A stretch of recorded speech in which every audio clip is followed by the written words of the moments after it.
Doncs començarem.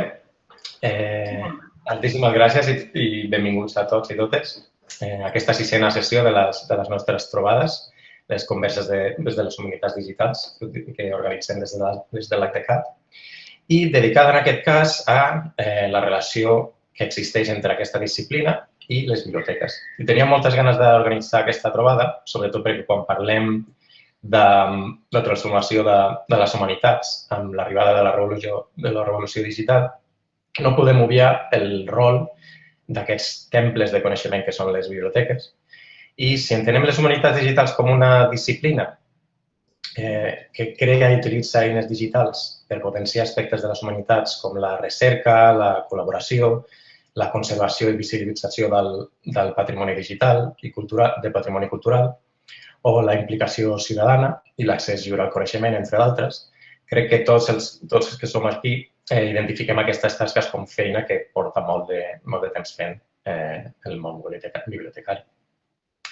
I d'aquesta feina, precisament, de com han experimentat aquests canvis al món digital i com s'han adaptat a aquesta nova situació, parlarem avui i també de com s'enfronten als nous reptes.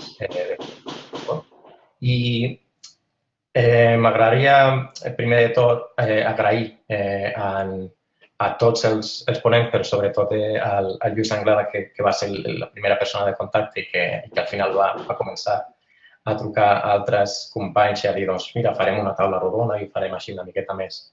Perquè jo crec que serà una xerrada molt interessant i un debat molt important i he d'agrair al Lluís que us hagi posat en contacte amb més persones, d'acord? I un tema de manteniment o de housekeeping, com diem, de com anirà la sessió, farem 10 minuts cadascú, o sigui, farem cada ponent. El presentaré i farem una mena d'exposició de diferents aspectes d'aquesta relació que tenen les biblioteques i les humanitats digitals. I quan acabem aquestes 4 intervencions, obrirem la conversa a debat perquè podem tenir una bona conversa. Agrairia que tots aquests que no estiguin parlant, que no estiguin presentant, que recordeu de mutejar-vos els micròfons per evitar sorolls i les càmeres, si la connexió és bona, no crec que hi hagi problema per deixar les càmeres posades, però si veiem que experimentem una miqueta amb la connexió que no sol passar, també podeu treure les càmeres, però no és essencial, sobretot els micròfons. Doncs, primer de tot, m'agradaria presentar a l'Eugènia Serra. Benvinguda. L'Eugènia Serra és diplomada en Biblioteconomia i Documentació i llicenciada en Documentació. Des de juny del 2012 és directora de la Biblioteca de Catalunya, la institució en la qual treballa des del 83 i en la que ha assumit responsabilitats en les àrees de coordinació general, procés tècnic, referència i noves tecnologies. Ha impulsat i ha coordinat la creació de diversos repositoris digitals, com l'Arxiu de Revistes Catalanes Antigues, l'ARCA, Memòria Digital de Catalunya, amb el CESUC, l'Arxiu Web PADICAT, Patrimoni Digital de Catalunya, i el Repositori Segur de Preservació Digital, COFRE, Conservem per al Futur Recursos Electrònics, i també accions de proveïment participatiu, crowdsourcing, com Transcriu-me, entre d'altres. Ha participat en projectes internacionals de Google Llibres i Europeana, ha estat professora associada de la Facultat de Biblioteconomia i Documentació de la Universitat de Barcelona en diferents ocasions i col·labora periòdicament en publicacions especialitzades, fòrums i congressos professionals. Moltíssimes gràcies. Eugènia, et deixo la paraula. Bona tarda. Gràcies, primer de tot, per convidar-me. És una taula que em ve molt de gust. I em ve molt de gust per alguna de les coses que tu has dit. Jo la primera vegada que vaig sentir parlar d'humanitats digitals ja fa un cert temps, clar, jo deia, les humanitats digitals són una cosa molt variada, però bàsicament, en bona mesura, les biblioteques ja ho estem fent. O com a mínim, bona part de les seccions que inclouen les humanitats digitals, que depenent del projecte poden anar més enllà del que estem fent a biblioteques, però hi ha una part que ja ho estem fent o ja hi estem col·laborant. Jo ens hem distribuït una mica la temàtica o allò de que parlarem per no trepitjar-nos gaire. I llavors jo he optat per fer una miqueta d'història o de posar l'accent en coses que fem les biblioteques des de fa anys. I parlo de biblioteques en general, no parlo exclusivament d'una tipologia de biblioteques. I si em permeteu, doncs aniré una mica enrere, perquè com que també ja tinc una edat, puc anar enrere i me'n recordo perfectament, doncs per centrar que a veure, les biblioteques som unes institucions intensives en informació de tota la vida. I la nostra funció sempre ha estat el donar accés precisament a la informació i al coneixement. I en el cas de biblioteques patrimonials, aquí sí que parlo una mica més de la Biblioteca de Catalunya, doncs amb el fet afegit de tenir col·leccions singulars, col·leccions sovint úniques. Clar, les biblioteques ja als anys 80 o 90, si parlem d'accés, informació, tecnologies i contingut, doncs ja ens dedicàvem a això. És a dir, quan van entrar les noves tecnologies, que llavors li dèiem noves.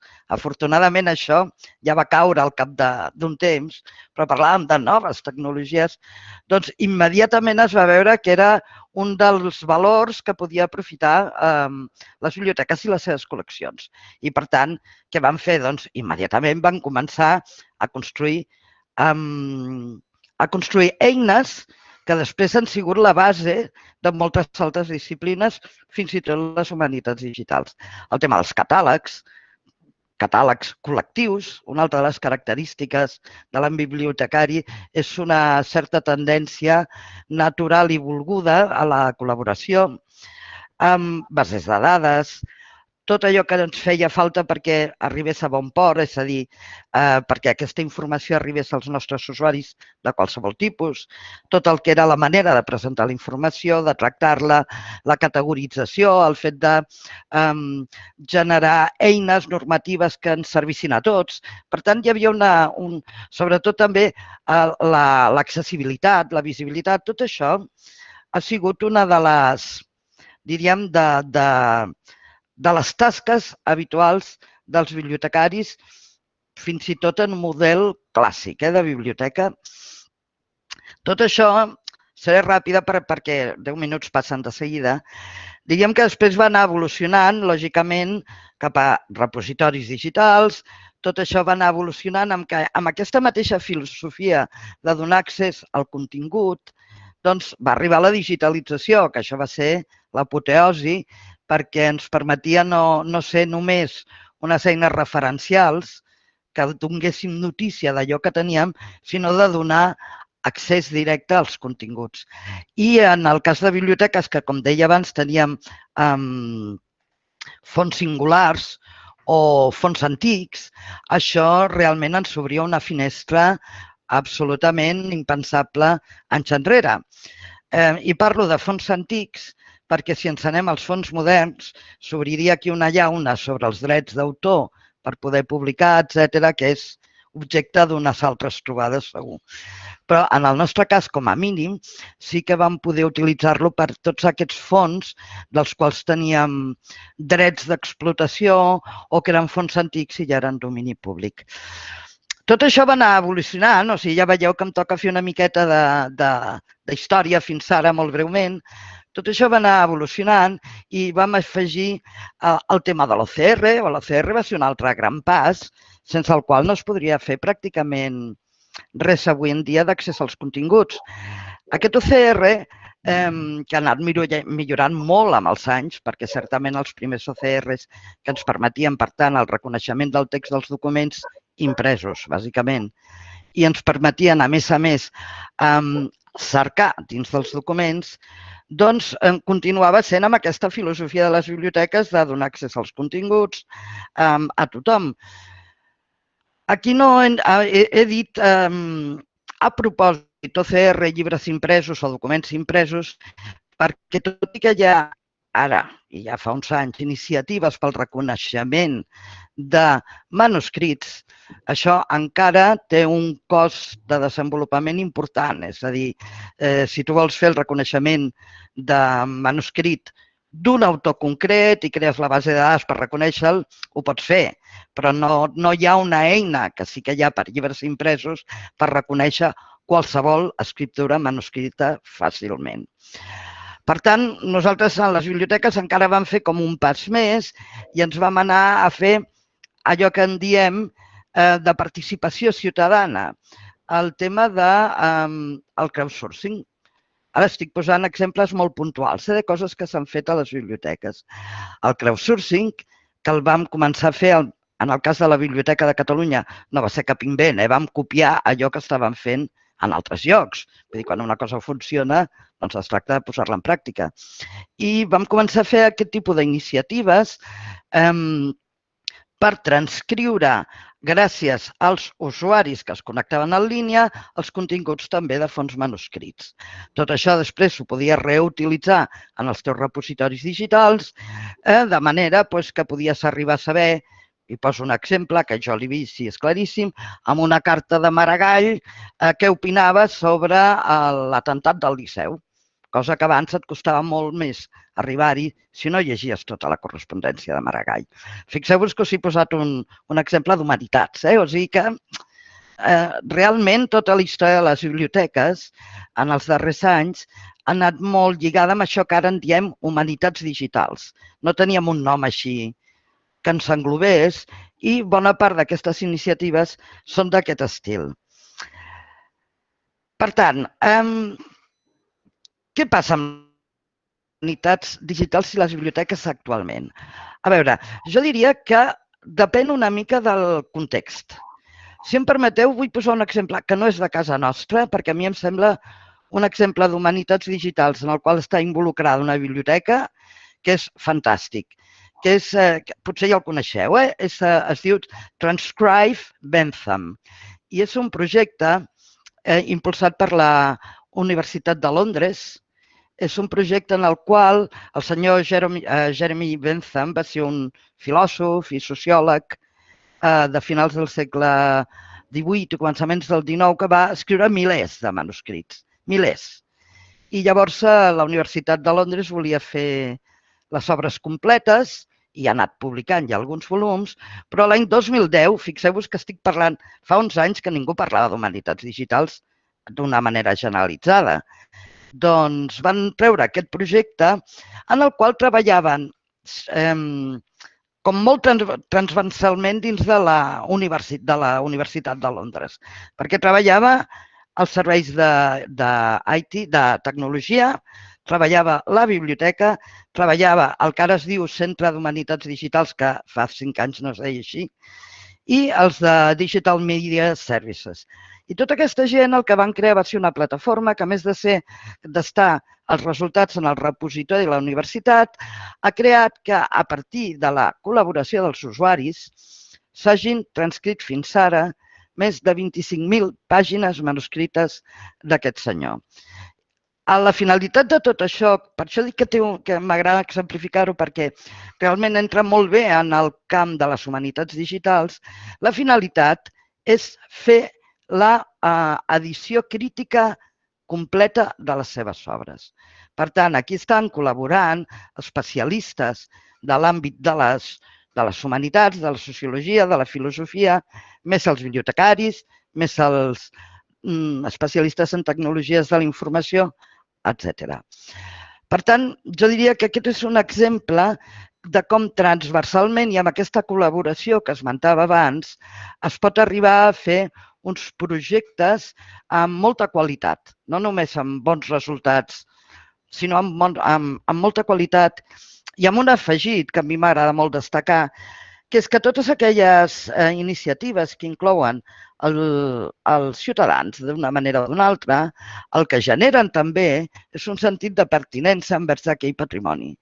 I a més d'un sentit de pertinença, que és molt important, generen una difusió gratuïta, diguéssim, d'un projecte i d'un resultat final al qual es vol arribar durant el trajecte.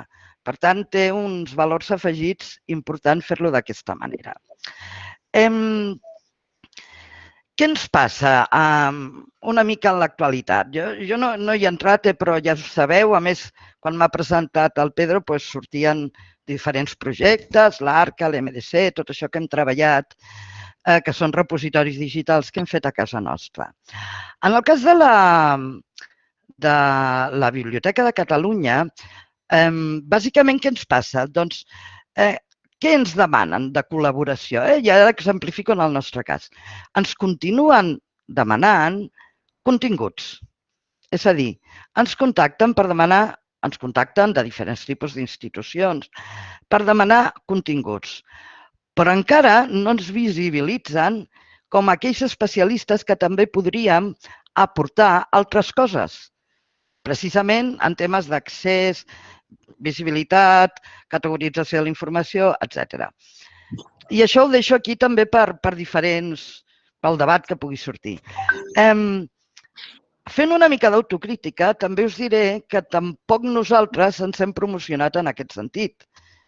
La majoria de biblioteques sí que parlem de que col·laborem, etc., però no tenim tampoc recursos ni en els nostres organigrames. Hi ha aquesta part de projectes interioritzat com una cosa pròpia. És a dir, també hauria de canviar una mica el model en què ens estem movent. I, òbviament, fomentar aquesta transversalitat amb altres tipus d'institucions. Per tant, una part de que no ens veuen encara com els que podrien fer segons què i una part de que nosaltres tampoc estem apostant com a institucions. Una cosa és l'àmbit acadèmic, que el Lluís ja en parlarà, on hi ha un altre tipus de relació entre els diferents nivells de les universitats. Però les institucions com la nostra, per exemple, i moltes altres patrimonials o especialitzades, encara no ens veuen com aquells professionals que, més enllà d'aportar continguts, podem aportar un altre valor afegit a aquest tipus de projectes. I penso que si estic fins aquí dono temps perquè participin els altres i ja he obert algunes vies de debat. Gràcies. Moltes, Eugeni. Moltes gràcies. El que farem, aprofito també per recordar que si teniu preguntes que voleu guardar per després, les podem posar al xat, si voleu. Podeu utilitzar el xat per posar punts o comentaris, després els revisarem. Gràcies, Eugenia. Doncs, presentaré ara a l'Albert Díaz-Mota, que serà el següent ponent. L'Albert és cap del Centre de Documentació del Museu del Disseny de Barcelona, on ha liderat la creació a partir de la fusió de diferents arxius i biblioteques, i és diplomat en Biblioteconomia i Documentació, llicenciat en Documentació i màster en Gestió Cultural. Les seves àrees d'interès són la història del disseny i la convergència digital entre arxius, museus i biblioteques. També coordina la jornada anual Intensiu Digital, intercanvi d'experiències amb fonts i col·leccions digitals, organitzada pel Centre de Recerca en Informació, Comunicació i Cultura i el Consorci de Serveis Universitaris de Catalunya i la Facultat d'Informació i Mitjans Audiovisuals de la UB. D'acord? Doncs moltes gràcies, Albert. Et deixo la paraula.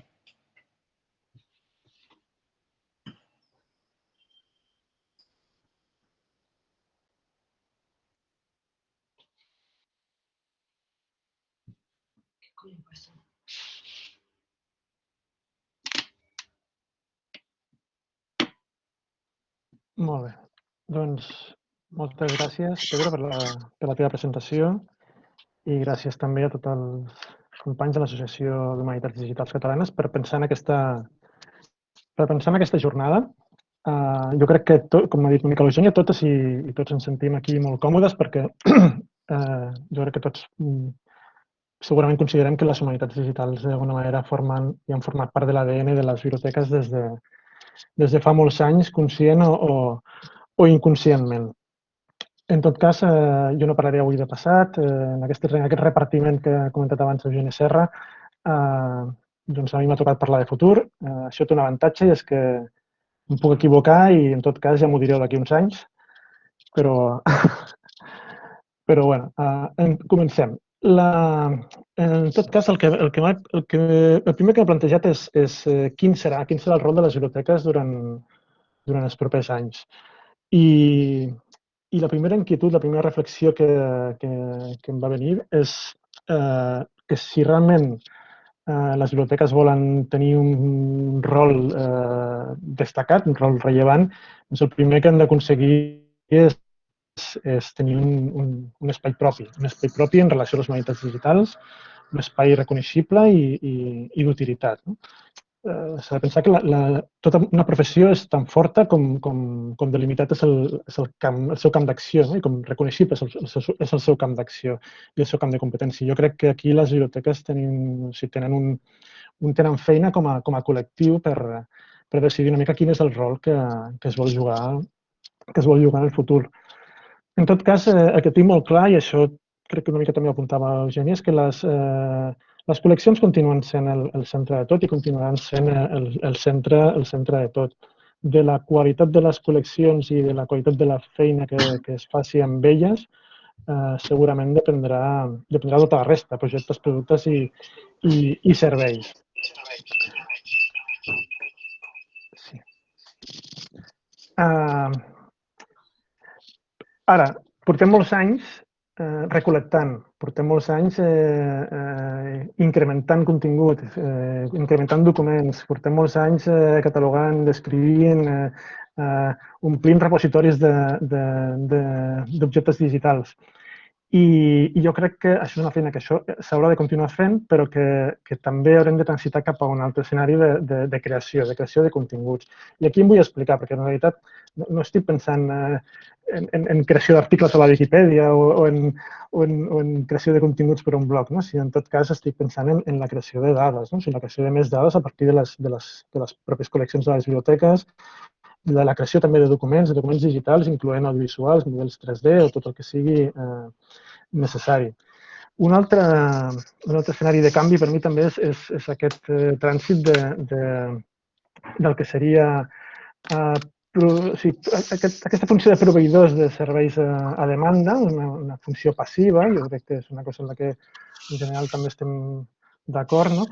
Doncs fer aquest trànsit cap a ser més proveïdors de serveis, recursos i productes personalitzats, més propers a les necessitats concretes de projectes concrets i per tant, això implica que les biblioteques s'hauran de col·locar no només més a prop de les necessitats, sinó allà on es generen aquestes necessitats per poder arribar a temps de realment plantejar una solució i ser útils.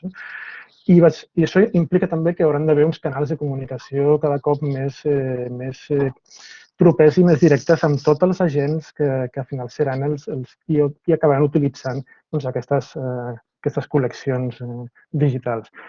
I aquesta línia de comunicació, de fet, hauria d'arribar fins al final, és a dir, fins a el que ja apuntava també Eugènia Serra, no? Fins a la participació. No? El que passa és que jo m'atreviria a anar una mica més enllà, no? Perquè sovint parlem de participació i parlem només de participació, d'obrir la porta a que la gent entri en el tractament o la creació de dades. No? Jo crec que també hem de començar a plantejar-nos obrir la porta a la participació també en la definició de prioritats. No? És a dir, què és el que cal digitalitzar, què és el que cal explotar, què és el que cal analitzar, quins són els projectes que serien necessaris o aquests serveis que potser s'haurien de modificar o necessitarien alguna altra acció. Per altra banda, un altre escenari de canvi per mi és que molts dels processos i moltes de les accions que avui fem com finalistes, com finals, al final, o sigui, jo crec que cada cop més s'aniran veient com un punt de partida. És a dir, el fet de digitalitzar, el fet de crear repositoris o bases de dades, el fet de donar accés als continguts digitals, el fet de publicar aquests continguts a la web, a les xarxes socials, tot això cada cop seran aspectes més merament instrumentals que no tindran sentit o que difícilment obtindran recursos per fer-los sostenibles si no els acabem vinculant amb projectes concrets que resolguin necessitats identificables o que generin impactes mesurables. És a dir, les biblioteques no tindran prou amb saber què digitalitzar, sinó que hauran de tenir molt clar per què ho fan i també hauran de ser partíceps dels projectes que explotin tots aquests continguts digitals.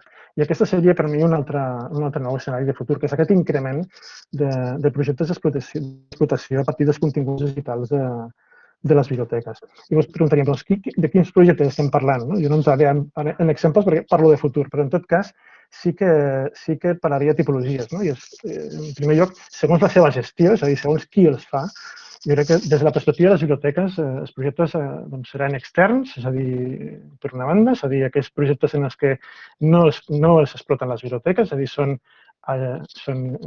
investigadors, grups de recerca, o sigui, empreses, qualsevol tipus d'agent extern a la biblioteca que el que fa és explotar les dades i explotar els documents de les biblioteques. I el que han de fer, en tot cas, les biblioteques és ser proactius en això, no? És ser proactives, és promoure aquest ús i aquesta reutilització i a la vegada sobretot eliminar obstacles que encara existeixen, que no només són tècnics o procedimentals, sinó a vegades també són culturals. No?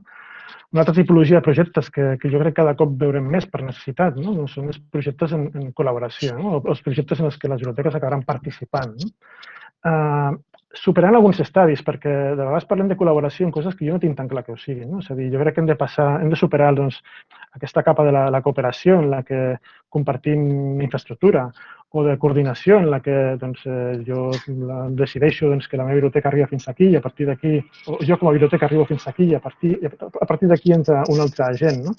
I crec que hem d'arribar més aviat cap a la col·laboració en la que la biblioteca al final acaba jugant un rol concret dintre d'un projecte, no? O sigui, la biblioteca o els seus treballadors. No? Una altra tipologia de projectes també que crec que serà necessari, en aquest cas crec que serà imprescindible, és que les biblioteques facin els seus propis projectes i productes d'explotació dels seus propis continguts digitals o recursos digitals. Per què? Doncs perquè realment això les posiciona. O sigui, això és el que facilita que es pugui veure quines són les seves fortaleses, quines són les seves capacitats. I això és el que pot acabar ajudant a que ocupin aquest espai del que comentàvem abans. Després, altres projectes també es poden mirar els projectes des d'una altra perspectiva. No? Abans hem parlat des dels agents, des de qui els fa, des de la gestió, també podem mirar les seves característiques. I aquí jo m'imagino, veig en primer lloc aquests projectes efímers, no? que de fet ja els estem veient ara i els hem vist durant aquests darrers anys.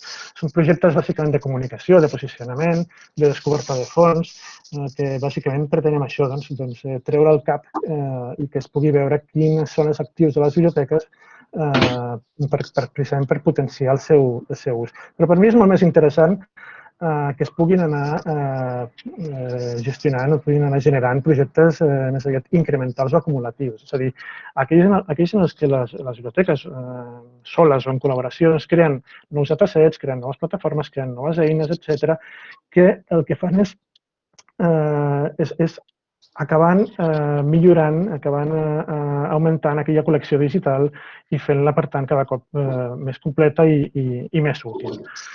Finalment, una altra tipologia de projectes en el que no podem deixar de banda des de les biblioteques són els projectes més experimentals. Aquests en els que ens hem de poder arriscar. És a dir, el fet de que no arribem a bon port no significa que no hagi funcionat, és a dir, no significa que no sigui útil, perquè el resultat realment és el procés.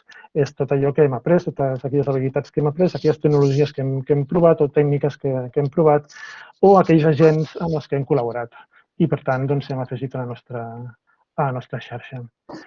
Sí, per tant, aquesta relació entre biblioteca i tecnologia, que com comentava abans Eugènia Serra, sempre, d'alguna manera o una altra, doncs, ha existit des de fa molts anys, també està en el nostre ADN, també es donarà de diferents maneres. Jo crec que, en primer lloc, no crec que haguem de deixar de fer el que fem ja, el que estem fent ara. És a dir, no hauríem d'abandonar aquelles tecnologies i aquelles tècniques que ja coneixem, que estan validades, que funcionen. És a dir, quan calgui crear un repositori, es crea un repositori, quan calgui connectar diferents sistemes, es connectaran diferents sistemes, quan calgui crear una antologia, igual.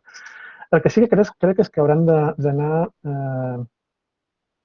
reduint-se mig proporcionalment aquells projectes que jo els dic sempre més de 2.0, no? O sigui, més de filosofia web 2.0, en el que les biblioteques el que fan és agafar un producte gratuït web que et permet generar un petit servei o producte digital o d'explotació d'una part de la teva col·lecció, sense l'ajuda de ningú, per tant, treure una mica el cap i mostrar alguna dels seus actius digitals. Jo crec que això anirà caient perquè cada vegada ens veurem abocats a utilitzar tecnologies més complexes, algunes de les quals també ha introduït Eugènia, i per tant necessitarem una transferència tecnològica, d'una col·laboració amb altres agents, amb les universitats i amb empreses especialitzades, amb aquesta voluntat d'explorar nous camins. Quan dic nous camins, refereixo nous camins per les biblioteques, perquè hi ha alguns camins que ja són transitats per altres col·lectius, però que hem arribat i que tenim molt a explotar, com per exemple la visualització de dades o la intel·ligència artificial, el reconeixement d'imatges, etc. En tot cas, crec que la tecnologia no serà un obstacle. Les màquines no ens fallaran. Jo el que veig crec que la pròpia resistència al canvi o les dificultats que es poden trobar en les organitzacions o les dificultats que poden trobar en el moment de trobar un finançament, per exemple, potser poden ser més complicades, més complexes que la pròpia tecnologia. I sí que m'agradaria recuperar un text que sempre m'ha fet molta gràcia. És un article que es va publicar l'any 2012, ja fa uns anys, però jo crec que encara és vàlid, de Janet Bastian i en Ross Harvey, que el que feien és reflexionar sobre un projecte que acaba d'implementar en la institució i com a conclusions feien alguns... O sigui, ells es mostraven sorpresos de que en realitat les majors dificultats no havien estat tècniques, sinó que havien estat culturals, professionals o organitzacionals, i que els obstacles que s'havien trobat realment tenien més a veure amb aquesta jerarquia organitzacional molt arrelada, o que la resistència al canvi havia portat fins i tot a que necessitats que durant el projecte van ser visualitzades i reconegudes per tothom i per les quals hi havia solució, doncs no es van portar a terme per aquesta resistència al canvi. Això em porta, només per acabar, una reflexió final de dir, és que les biblioteques anirem canviant, s'anirem adaptant i més ara en aquest context d'incertesa per anar acompanyant a tot aquest canvi i intentar facilitar continuar sent útils, però en tot cas aquest canvi haurà d'anar acompanyant de tot el seu context, és a dir, de les organitzacions en les que es troben, dels agents amb els que col·laboren, etc. I aquí ho deixo, de no passar. Jo crec que hi hauria més coses a comentar, però jo crec que les podem deixar pel debat posterior. Moltes gràcies, Albert. Moltíssimes gràcies. Doncs passarem al següent ponent, que serà el Miquel Centelles Velilla, que és llicenciat en Filologia i diplomat en Biblioteconomia i Documentació. També és professor en el Departament de Biblioteconomia, Documentació i Comunicació Audiovisual de la Universitat de Barcelona. Imparteix docència en àrees d'organització i representació del coneixement i metadades en assignatures de grau d'informació i documentació. És coordinador del Màster d'Humanitats Digitals i desenvolupa recerca en àmbits de l'aplicació de tecnologies semàntiques per a web de dades en col·laboració amb institucions com la EADOP i també és membre del grup de millora docent d'Adaptavit, especialitzat en l'accessibilitat digital. Moltes gràcies, Miquel. Et deixo la paraula. Bona tarda a tothom. Em sembla que es veu la presentació. Jo volia recollir el guant i començar o destacar en la meva presentació el que ha comentat l'Albert sobre que el problema, l'obstacle no són les tecnologies. I, de fet, ara la meva intenció... Un moment.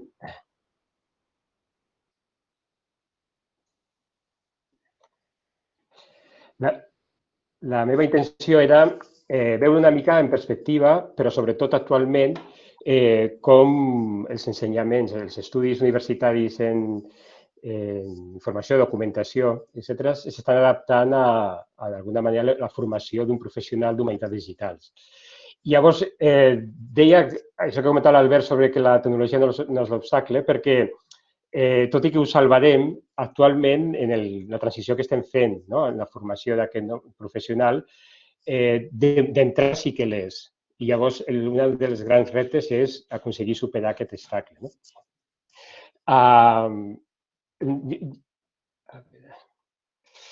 Aquí teniu una imatge que representa els requeriments d'expertesa en humanitats digitals des del punt de vista, sobretot, dels bibliotecaris. I això ho va fer el CLIR quan va analitzar 6 grans projectes sobre humanitats digitals i va intentar identificar quines experteses havien de tenir per a treballar, per a, diguéssim, desenvolupar les seves funcions en aquests projectes. Llavors va identificar 4 àrees, que són aquestes 4 potes de la taula. L'expertesa en gestió de dades, l'expertesa en dominis, en dominis sobre el qual tracta el projecte, expertesa en gestió de projecte i expertesa en anàlisi.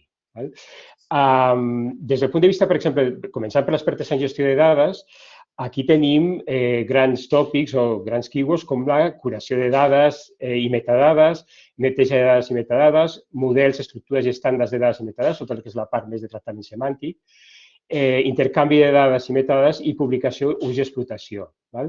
A l'expertesa del domini, d'alguna manera el que s'ha d'aportar, el que haurien d'aportar aquests membres d'un equip de treball, és coneixements teòrics i factuals d'àrees de coneixement, procedència i rellevància de les dades d'àrees de coneixement, identificació de llacunes en àrees de coneixement i bibliografia i convencions en les àrees de coneixement. Després, pel que fa a l'expertesa en gestió de projectes, hi ha paràmetres del projecte, terminis, resultats, comunicació i documentació i eines de recerca col·laborativa. I pel que fa a l'expertesa en anàlisi, comprensió dels punts forts i els punts febles de les eines de recerca, selecció i personalització d'eines, predicció d'errors i altres problemes i interpretació dels resultats.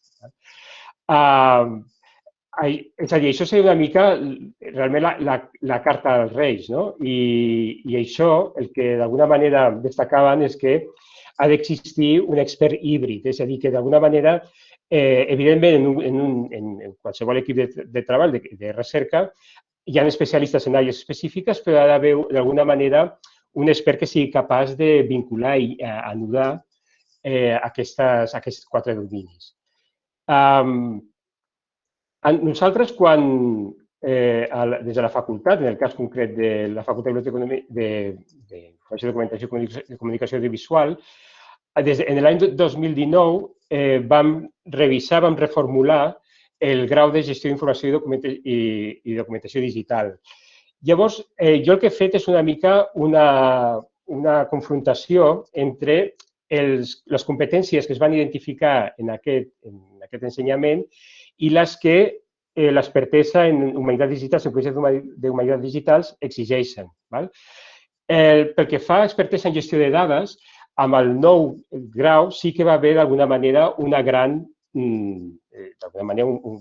desplegament, una anàlisi molt profunda i els resultats són assignatures que bàsicament poden fer el match amb els requeriments que hi havia d'experteses que hi ha en un projecte de recerca en humanitats digitals.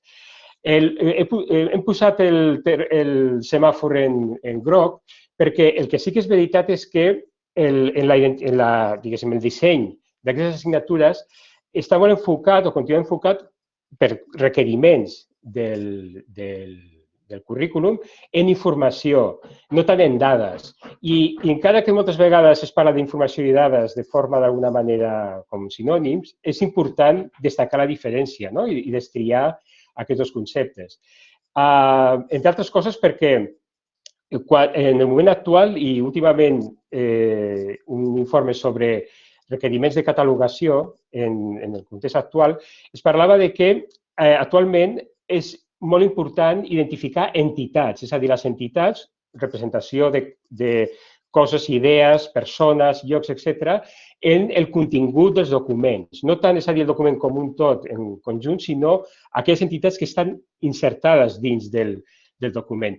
I, a més, que això és important fer-lo, evidentment, no només en el que seria morfologia textual, sinó cada vegada més audiovisual, auditiva, etc. En totes les morfologies de les dades possibles. Pel que fa a expertesa en gestió de projectes, és veritat que s'ha donat molta rellevància, molta importància, i si comparem els plans docents, diguéssim, a part de la reforma, té molta més rellevància que els anteriors. A més, hi ha una peça molt important que és el treball de final de grau, diguéssim, on en el seu origen sempre es va pensar en què l'alumne fos capaç de fer un projecte, dissenyar un projecte amb les seves diferents fases, amb tots els elements, incloent-hi, per exemple, qüestions que moltes vegades, i després ho destacaré també en el màster d'Humanitats Digitals, moltes vegades els estudiants de les nostres titulacions defugen, com és la comptabilitat, per exemple. I és veritat que els tutors i directors de treballs de fi de grau i fins i tot de fi de màster han de conscienciar molt encara als estudiants que la comptabilitat és fonamental, és a dir, identificar necessitats de recursos, costos de recursos, ROI, retorn de la inversió, etc., és fonamental en qualsevol projecte. Pel que fa a expertesa en el domini, és veritat que han desaparegut, per exemple, algunes assignatures, i això ha estat progressiu cada vegada més, assignatures que el que intentaven és, d'alguna manera, introduir els estudiants en disciplines, en àmbits específics. Tradicionalment ja hem tingut fons d'informació en humanitats, fons d'informació en ciències i tecnologies, fons d'informació en biosanitàries, per exemple. Això cada vegada s'ha reduït més. I, per tant, és a dir, els estudiants que procedeixen, per entendre's, d'ensenyaments secundaris, moltes vegades elements d'anàlisi sobre disciplines concretes, necessitats de disciplines, llacunes, identificació de llacunes des del punt de vista de dades i informació de disciplines, és difícil d'alguna manera identificar.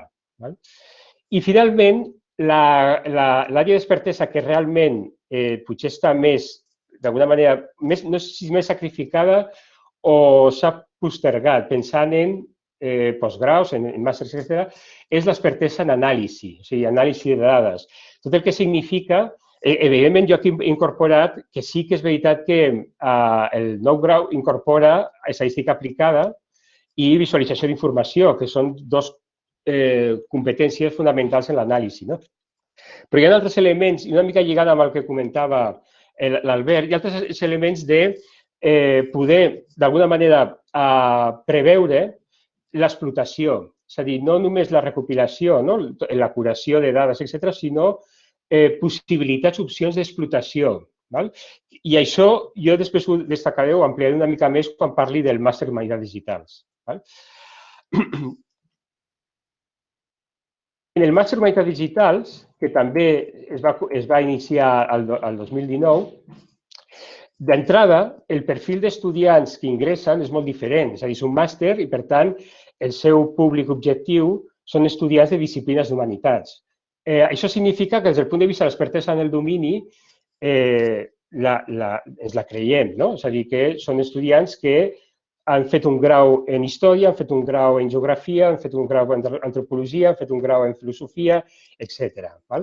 El que passa és que, si mirem les altres experteses, des del punt de vista de gestió de dades, el problema és que han de començar la majoria de nou. És a dir, i això enllaça amb una qüestió que volia destacar, i és que quan hem analitzat d'alguna manera, com a mínim en el context de Catalunya, els graus d'origen, els ensenyaments d'humanitats d'origen, el que observem és que, des del punt de vista del que seria l'erudició en els continguts, és molt, diguéssim, és sòlida i, de fet, hem de tenir en compte que, per exemple, en el cas de la Universitat de Barcelona, en els últims rànquings, des del punt de vista d'humanitats està situat en les primeres posicions d'Espanya, en una bona posició europea, etc. El que passa és que, des del punt de vista de la incorporació de tecnologies de la informació i comunicació en els graus d'aquestes disciplines, és força limitada, a excepció d'assignatures concretes. És a dir, en tots els graus observem que hi ha assignatures sobre, per exemple, evidentment, o la majoria, estadística, per exemple, aplicada pel tema d'anàlisi de dades. Observem que hi ha una assignatura de tecnologies i comunicació en història, normalment optatives. En geografia sí que s'han incorporat, diguéssim, de forma bastant sòlida, cartografia digital, aplicació de 3D a la representació cartogràfica, etc. Però metodològicament, des del punt de vista del que seria la metodologia de l'accés al coneixement en aquestes àrees, continua, d'alguna manera, està una mica d'esquena al que serien les tecnologies. I això, per tant, en general, els estudiants d'aquestes titulacions que accedeixen al màster, des del punt de vista del que serien gestió de dades, tecnologies d'informació, tecnologies de comunicació, com qui diu, han de començar gairebé des de 0 o d'1, com a màxim. Per exemple, des del punt de vista de complements de formació, tenim XML i estadística aplicada i la majoria dels estudiants han de fer aquests dos tipus de, diguéssim, aquestes dues assignatures. Una excepció, segurament, una excepció és la part de lingüística, que sí que des de molts anys, diguéssim, des del punt de vista de lingüística computacional sí que ja ha introduït tots aquests elements.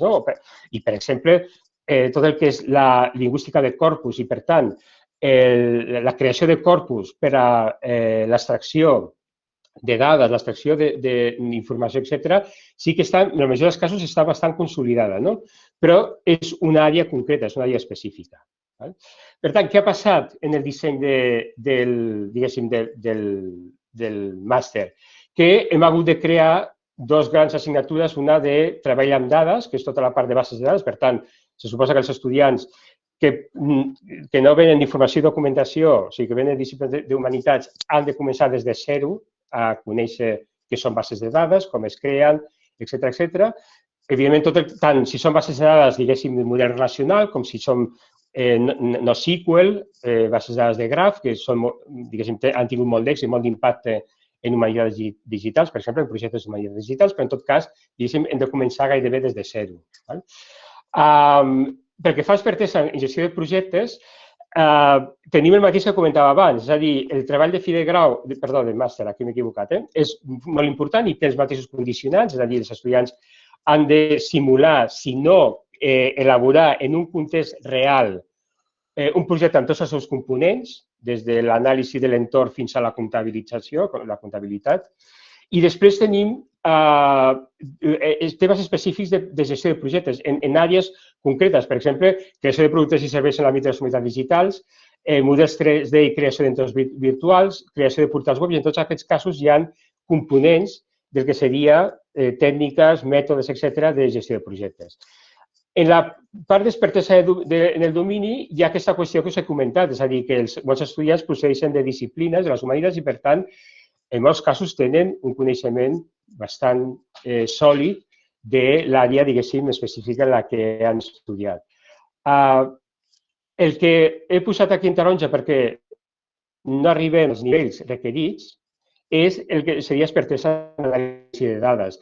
Tornem a tenir estadística, visualització de dades, una assignatura fonamental que és cultura digital, epistemologia i ètica, on, per exemple, s'incorporen elements molt importants en el que seria aprenentatge automàtic, com és la selecció de features, de característiques per a l'entrenament de sistemes d'aprenentatge automàtic, el que seria tota la part d'explicació de resultats d'aprenentatge automàtic, fins i tot elements de reproducibilitat cada vegada més exigides, és a dir, en el moment actual, tant des del punt de vista dels finançadors de projectes com des del punt de vista de, per exemple, els consells editorials de revistes especialitzades, ja no es conformen amb els resultats d'un projecte de recerca, sinó que exigeixen les dades que es van utilitzar per aquests resultats i tot el conjunt que pugui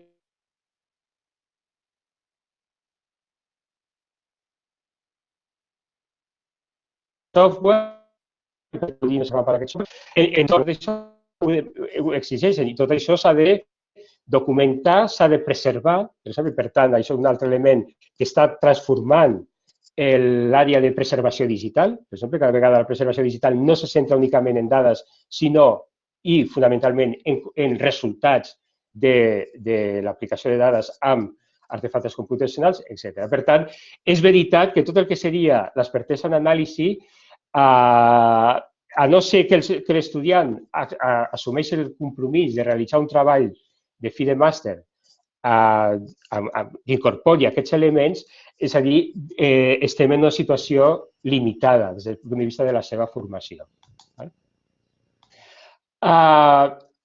Llavors, de què parlem quan parlem d'anàlisi de dades? A mi m'agrada aquest treball de la Renberger, que comenta que els algoritmes que s'utilitzen per a tota l'anàlisi a partir de dades que han estat recopilades, que han estat netejades, que han estat modelitzades, etc. És com cuina, no? I en la cuina hi ha una sèrie de receptes i una sèrie de resultats que s'obtenen. I llavors ella destaca que és necessari aquest perfil híbrid, i ella parla directament de perfils que provenen de biblioteconomia, és a dir, de treball en biblioteques, perquè són capaços de veure tot el... És a dir, no tant de crear l'algoritme, perquè això és feina de tecnòlegs, d'informàtics, etc., però sí que són capaços de posar en contacte, d'alguna manera, i d'alguna manera servir de mapping entre els requeriments d'un especialista, en aquest cas, per exemple, d'un investigador principal d'un projecte d'humanitats i l'informàtic que ha de dissenyar l'algoritme per a obtenir uns resultats determinats. I a més que després és capaç de fer aquestes tasques que comentava d'explicació de resultats, evidentment, prèviament de categorització de les features, de les propietats que s'utilitzaran per a entrenar l'algoritme, d'explicació i fins i tot de reproducibilitat, és a dir, de preveure els elements necessaris per a la reproducibilitat. Per acabar de comentar què és el que entenem per anàlisi, jo volia posar exemples de treballs reals que s'han fet en el màster, o sigui, que han fet estudiants del màster. En aquest cas, una alumna venia d'història i va fer l'anàlisi de sumaris de guerra de dones durant el franquisme a través d'una base de dades de graf. És a dir, el que ella plantejava era, en concret, en la província de Girona, recopilar totes les resolucions judicials de sumaris durant el període de postguerra a dones. Va fer, evidentment, tota la feina de curació de les dades, és a dir, d'identificació d'aquests sumaris, es va sotmetre a OCR, va extreure les dades, les va netejar, les va modelitzar, va aplicar algoritmes d'identificació d'entitats és a dir, de classificació d'entitats, però, a més, posteriorment, amb l'ajuda, evidentment, de la seva direcció, de la direcció del treball, va aplicar una sèrie d'algoritmes vinculats al model de dades de graf que permetia identificar relacions entre les entitats que havia identificat que, d'alguna manera, a partir de les fonts, a partir de les dades, era gairebé impossible d'identificar, de treure a la llum. Aquest és un exemple. L'altre exemple, aquest seria un exemple que vindria de l'àmbit de la història. L'altre exemple és de lingüística. Una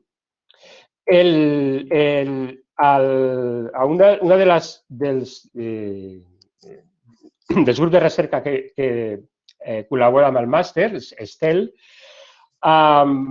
és a dir, van encarregar a un estudiant un treball que era aplicar tot el que seria identificació, sistemes d'identificació de fakes, és a dir, de notícies falses.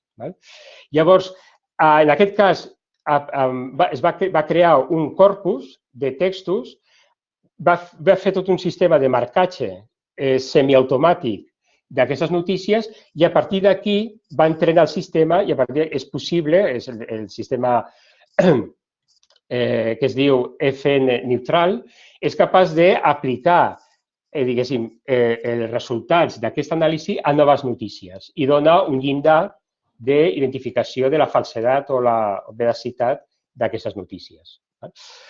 Això són dos exemples, diguéssim, d'arribar fins al nivell de l'anàlisi, és a dir, de l'explotació de les dades una vegada s'ha fet tot el pas previ de depuració d'aquestes dades. I, evidentment, amb la coordinació d'un investigador principal de l'àmbit de les humanitats i tecnòlegs i informàtics pel que fa a la generació i entrenament de l'algoritme.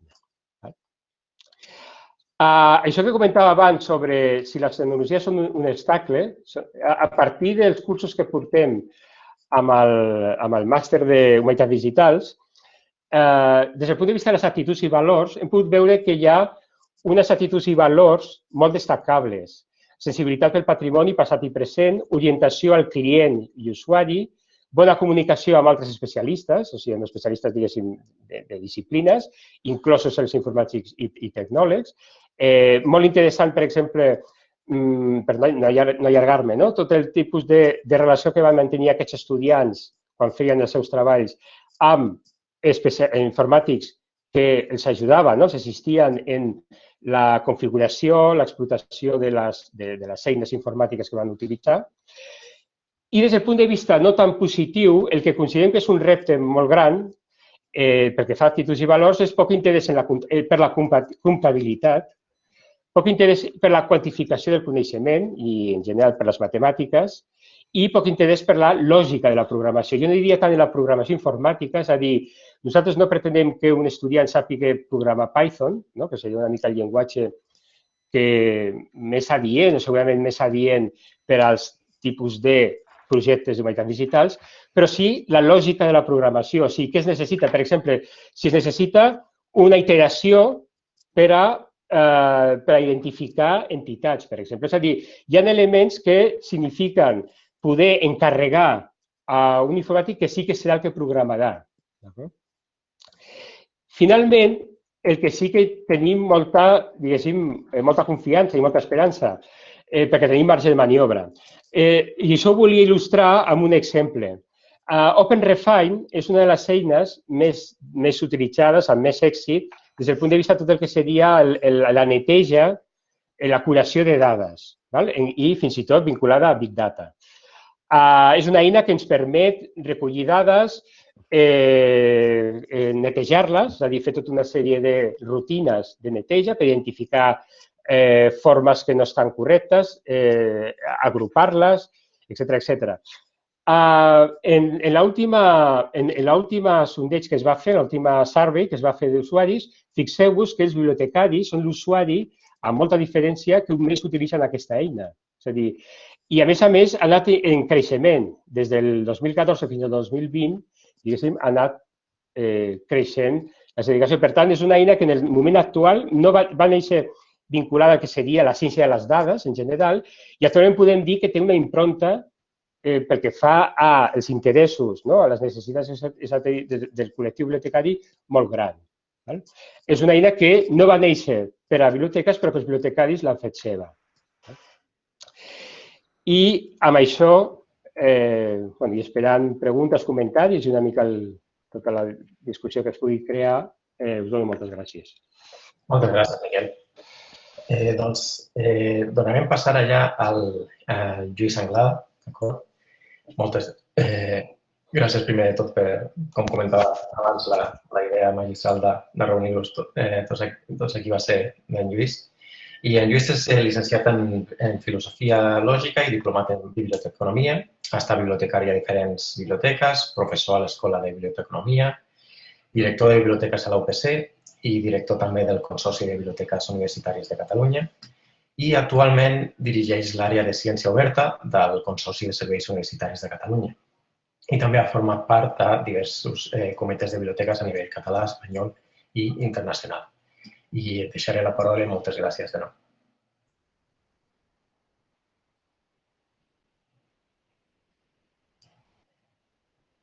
Em sembla que estàs mutejat encara.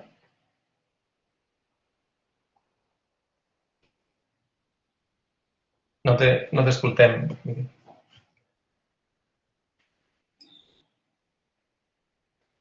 Ara sí? Ara sí, perfecte.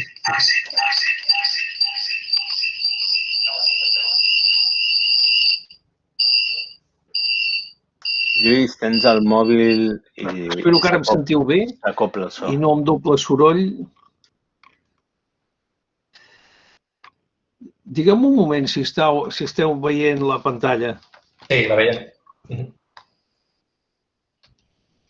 Perfecte. Ara em sentiu? Sí. Val, doncs escolta, tiraré perquè és molt tard. o se'ns ha fet tard. Bé, jo gràcies per estar aquí, és l'oportunitat, diguem-ne, de reflexionar sobre el que les biblioteques podem aportar a la recerca en humanitats. Aquí hi ha 3 nivells. El que les biblioteques podem aportar avui a la recerca, el que podem aportar a la recerca en humanitats i el que podem aportar a la recerca en humanitats a Catalunya. Em temo, però, que m'he quedat en el primer dels apartats, el que les biblioteques podem aportar a la recerca. El que teniu aquí al davant és una història de 23 segles de les biblioteques. Les biblioteques i la recerca, bàsicament, el que han tingut és aquesta relació. Lluís, perdona, no es veu la teva presentació, ara no. Abans sí. Abans sí. Ho sento, Mare meva, quin ridícul. Aviam si torno. Ara? Sí. Vale, doncs gràcies, perdona, gràcies, Eugènia. Aquest dibuix el que vol és representar això, 23 segles d'història de la relació de les biblioteques amb els investigadors. El que les biblioteques han fet, aquesta ha sigut la seva gran funció, és agafar aquest cub, seria la biblioteca, i aquest cub el que ha fet és posar dintre d'aquest cub documentació de diferents tipus i tamanys per facilitar que l'investigador hagués d'anar voltant i que acabés trobant en un sol lloc amb facilitat i ordenat i conservat el que buscava. Per anar més cap al present, el que s'ha fet a Catalunya en biblioteques en aquestes darreres dècades. Jo penso que hem recuperat, ara que aquí no només hi ha l'Eugènia, sinó també la Mercè, persones amb memòria, quan al començament dels anys 80, el 1981, per entendre'ns, no era creïble que haguéssim fet el salt que hem fet, que jo diria que l'hem fet especialment amb edificis, amb col·leccions i amb serveis. Ara, quina feblesa encara tenim, penso jo, perquè hem puntuat més baix, o són febleses que hem tingut les biblioteques catalanes, que també són febleses potser compartides amb les biblioteques europees continentals. En aquest període, al mateix temps, insisteixo que no era pensable que podíem recuperar el temps perdut en aquests 3 espais, en edificis, en col·leccions, en serveis. Hem intentat, però no hem aconseguit potser tenir una relació fluida amb la recerca. Ara aquí no és el moment potser d'aprofundir-ho. És possible que això vingui d'un problema més antic, que és que les biblioteques continentals i les catalanes concretament no han tingut mai el que després se n'ha dit el bibliotecari temàtic, o ho dic malament, no és que no l'hagin tingut mai, és que quan el van voler tenir, potser les biblioteques catalanes van voler tenir bibliotecaris temàtics o bibliotecaris d'enllaç molt tardanament, i potser això ja el vincle ja no era possible. També és veritat que hem sigut unes biblioteques, potser perquè hem posat l'interès en altres llocs, i això sí que té relació amb les humanitats, potser hem desatès una mica les col·leccions especials, el que a mi m'agrada molt que els americans en diuen hidden collections, les col·leccions amagades, aquelles materials que en el cas americà potser són considerades materials d'arxiu. En canvi, sí que hem fet, i aquest és el període al que s'ha referit l'Eugènia Serra, vam tenir un període de digitalització de col·leccions que va servir clarament, de manera molt clara, a l'àmbit de la recerca en els àmbits de ciències humanes i socials. Penso que potser de les realitzacions potser més clares i més útils ha sigut ARCA, però n'hi ha hagut diverses, perquè aquí és, per exemple, el que s'ha fet des de la Universitat de Barcelona o fins i tot el que s'ha fet des d'ajuntaments, en aquest cas potser també molt excepcional, com l'Ajuntament de Girona. Però a cavall de segle el que hi va haver-hi és un període de digitalització, sobretot de fons antics. Jo ara no sé si això ho recorden, però les grans biblioteques patrimonials digitalitzaven els seus manuscrits. Jo diria que això va deixar pas a un període que va ser molt llarg i probablement també fructífer, de creació de repositoris. Ja no es digitalitzaven materials individuals, les 4 grans cròniques o el que sigui, sinó que el que es feia era acumular materials digitals en repositoris cooperatius. com que aquests repositoris cooperatius van funcionar bé i van consolidar pràctiques, això va permetre que aquests repositoris cooperatius s'expandissin a partir sobretot dels anys 2017 en el que han sigut ara és conegut com a repositoris institucionals. Dir que entre mitges hi va haver un moment que la Generalitat va actuar, penso jo, correctament, donant diners per digitalitzar i, a més, donant uns diners que els condicionava a que la digitalització es fes d'alguna manera determinada. Això va portar a que l'anàlisi que puguem fer del període aquest, que no era un període tampoc que era fàcil o obvi en el que s'havien de fer les coses, jo diria que a Catalunya les coses es van fer prou bé. Es van fer projectes nacionals i projectes cooperatius. Torno a dir que Arca potser és el més representatiu o el de més impacte. No és l'únic, tampoc n'hi ha d'altres. El de Memòria Digital de Catalunya seria un altre. Val la pena dir, recordar encara que sigui temps, i això, jo no sé si la Mercè també hi va participar, però l'Eugènia segur que se'n recordarà que cada any el que havíem durant molt de temps vam estar treballant perquè les digitalitzacions es fessin amb el que consideràvem que eren uns requeriments mínims. Fixeu-vos que el que jo he posat aquí no és que hagi trobat una versió més nova, sinó que és l'última versió d'aquests requeriments, és l'any 2013, i fins i tot hem de dir que es va fer amb un ordre molt notable. Les imatges es van posar amb imatges, el fons antic amb fons antic, les revistes amb revistes. Per què dic tot això? Bé, perquè el que hem digitalitzat, jo diria que, si bé el període que estic comentant, jo penso que es va fer prou bé, l'eufòria, diguem-ne, d'haver fet les coses bé i de la seva expansió, no sé si ens ha portat a continuar fent les coses prou bé. Tot el que hem digitalitzat ho hem catalogat. Jo diria que no, ara no voldria dir aquí això és d'una universitat, però no ho diré, però fixeu-vos que diu catàlegs inventaris, convé consultar-ne 3, que són complementaris. Escolta, això no pot ser, estem a l'any 2020-21, no pot ser que els catàlegs inventaris estiguin fraccionats, això s'ha d'ajuntar. Ho hem posat en el lloc, aquesta és la pregunta, jo penso potser més interessant, ho hem posat en el lloc que seria més fàcil de trobar. No n'estic convençut. La Diputació de Barcelona, amb una mentalitat provinciana, no provincialista, està digitalitzant el que ells consideren que són fons locals. Com a fons locals hi posa La Veu de Montserrat. La Veu de Montserrat és una publicació d'àmbit català i nacional, però com que es va fer Vic i no Barcelona, la consideren una publicació local i la tenen digitalitzada. La gent la buscarà en aquest dipòsit que es diu Trencadís de la Diputació de Barcelona, jo en dubto. Ens hem complementat, torno a dir que l'Arxiu Històric de la Ciutat de Barcelona anunciava fa uns quants dies que digitalitzava el premsa històrica i em sap greu dir que no ho feia coordinadament amb Arca.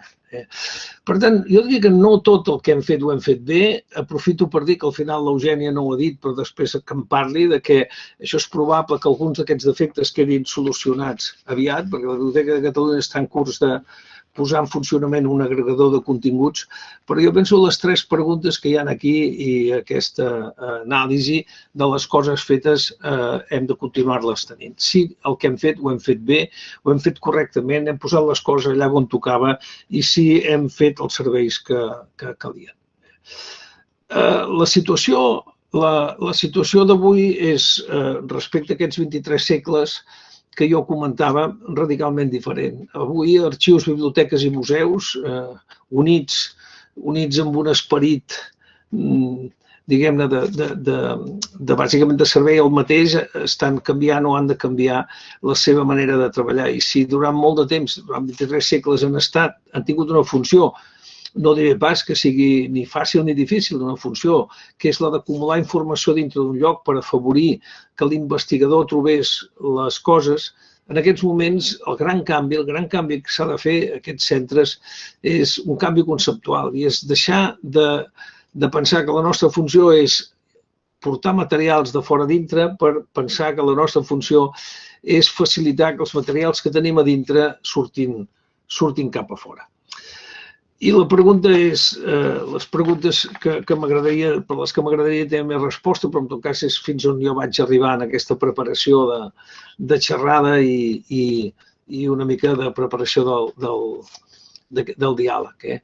On som? on som. El canvi que tenim, aquest que estava comentant, el dins a fora, és substancial. Jo penso que és un canvi del que no estem prou encara interioritzats. En la nostra xerrada avui és els elements, diguem-ne, que comentava l'Albert i que jo penso que ens donaran encara sorpreses. Hem de canviar la mentalitat, pensar que les biblioteques que hem tingut el privilegi de ser una font indispensable a la recerca, en aquests moments la informació que moltes persones han vingut a buscar dintre en aquest moment està a la xarxa de manera abundant, oberta i ubiqua. Aquest canvi en comporta d'altres. I alguns interrogants no estan resolts, no és que no tinguem resolt nosaltres, no estan resolts a nivell internacional.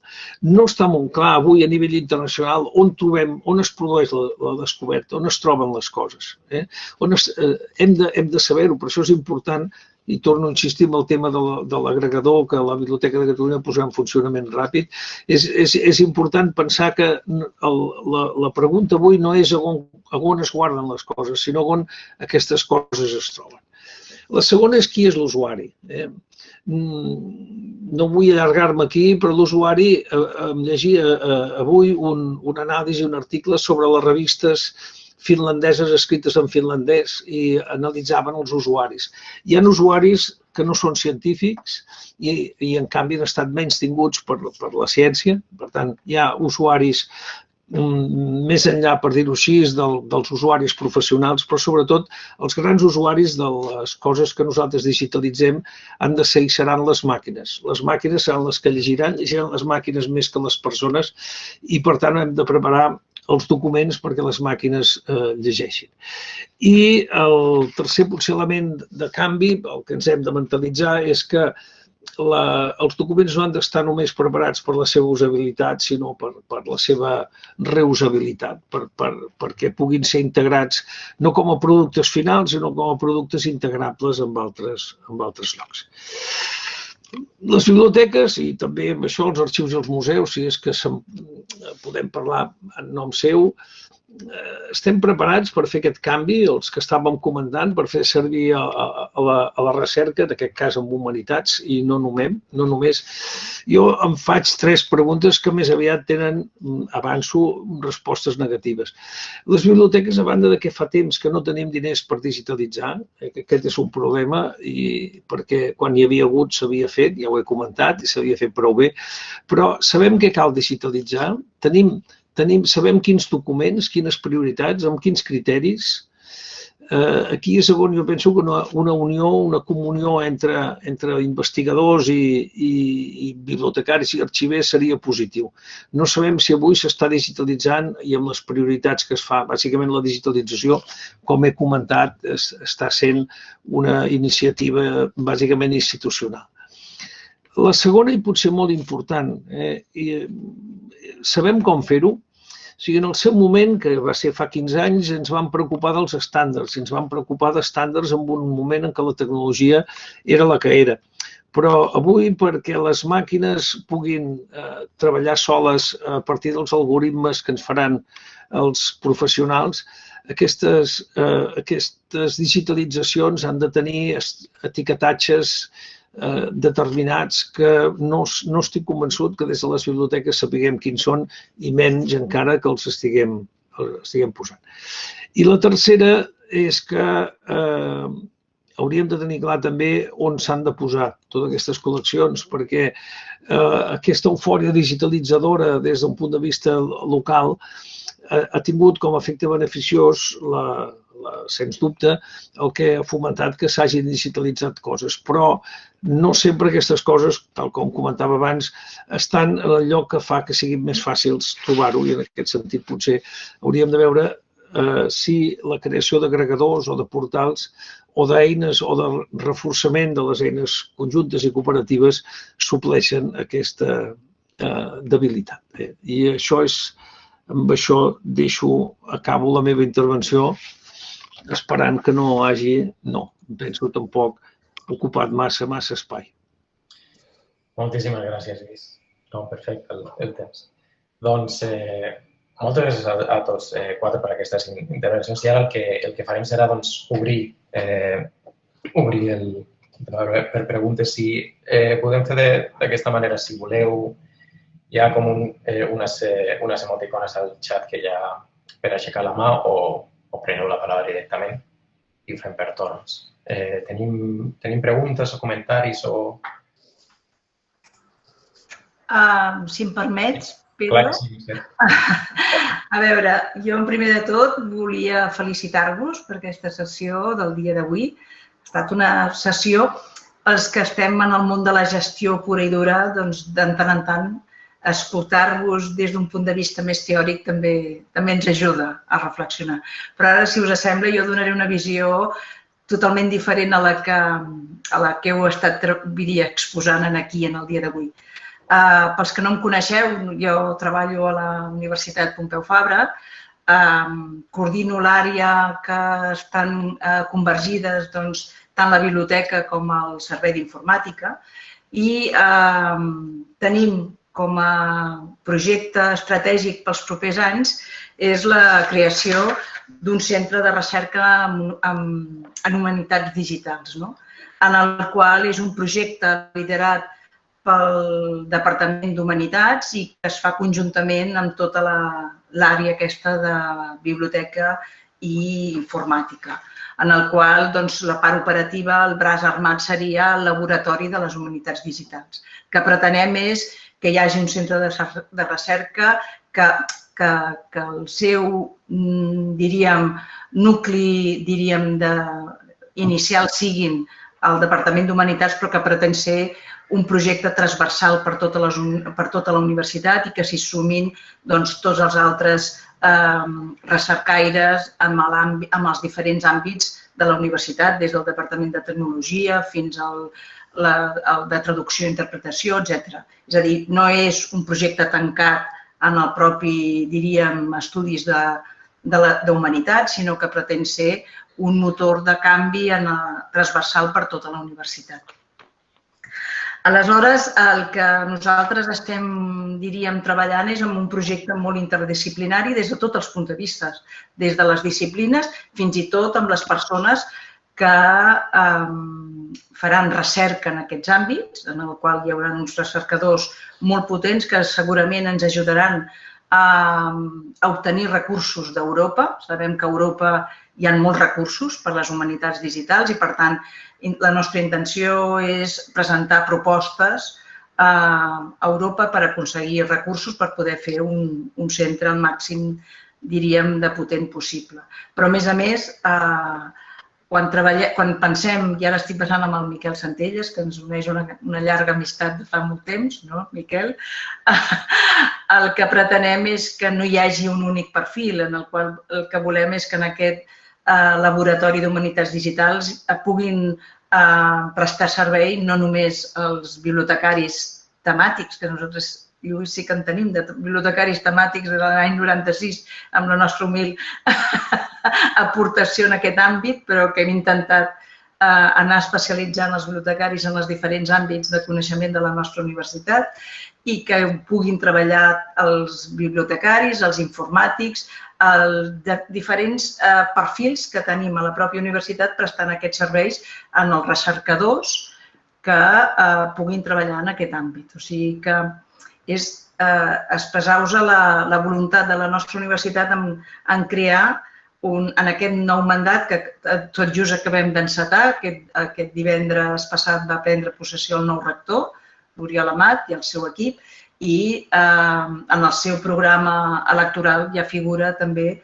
tot el tema de la creació d'aquest centre de recerca en humanitats digitals. I esperem que en els propers anys pugui ser una realitat. Per tant, és només donar-vos una visió més aterrada de totes les vostres aportacions superinteressants, més d'un àmbit més teòric, i posar-ho en una realitat d'una universitat i amb un projecte molt lligat a la recerca, però molt unida també a la biblioteca i a les TIC de la universitat. Gràcies.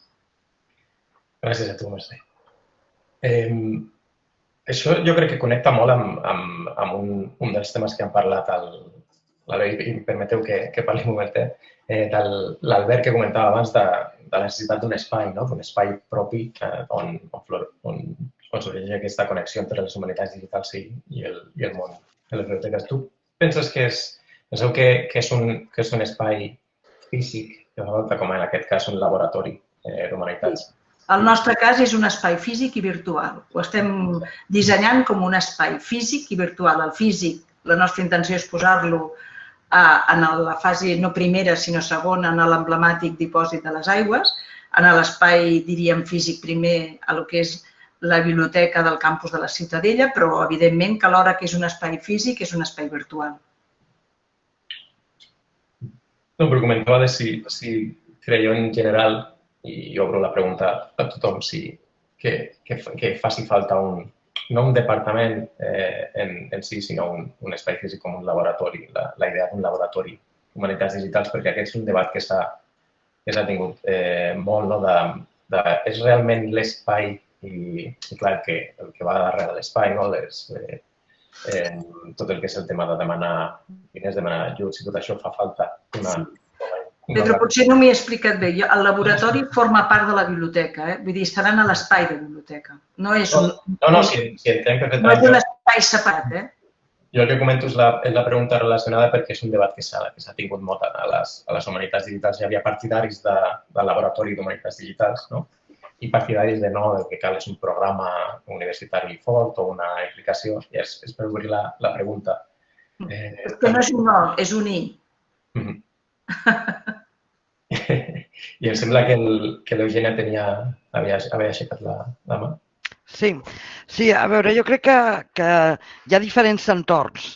Una cosa és en l'àmbit de les universitats, on elles mateixes ja són una unitat, que llavors, per exemple, en el cas de la Pompeu, jo crec que és un cas molt exitós perquè, a més, tota la vida ho he dit, té juntes la part de tecnologia i biblioteca, la qual sota una mateixa branca que lidera la mateixa Mercè, i la qual cosa realment és molt útil per tot aquest tipus d'iniciatives. Però, clar, si anem més enllà, fora de cadascuna de les universitats i del seu àmbit, tot això, aquest treball en cooperació transversal és com una mica més complexa i probablement ja no sigui tant un espai físic, sinó que el que va és a obrir camps de col·laboració, perquè no té sentit per un fora de... És a dir, quan es tracta de que treballin junts diferents entitats, ara penso, per exemple, a la Biblioteca de Catalunya, però podria ser la Biblioteca Pública de Girona, per exemple, que té fons antics, amb la Universitat de Girona o la de Barcelona, tant se val. O amb una empresa privada que vol desenvolupar un projecte o una tecnologia. Llavors, aquí entenc que cada context necessita el seu espai, sigui virtual o no, de relació.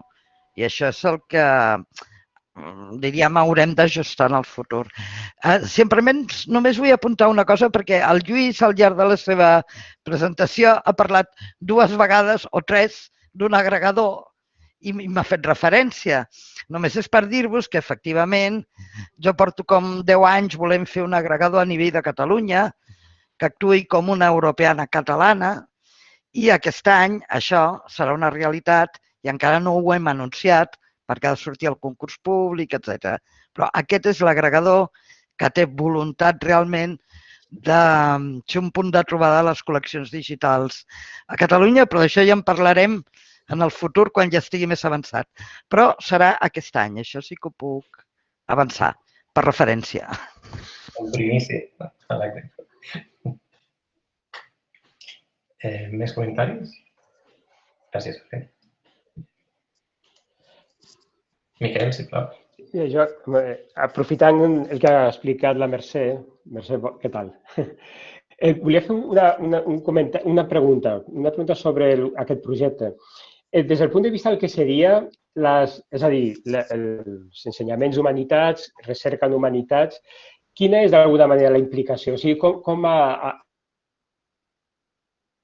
i en el moment del punt que esteu ara, com diguéssim, explicaries o valoraries, dins de les possibilitats que tens, la implicació de tot el que seria docència i recerca d'humanitats?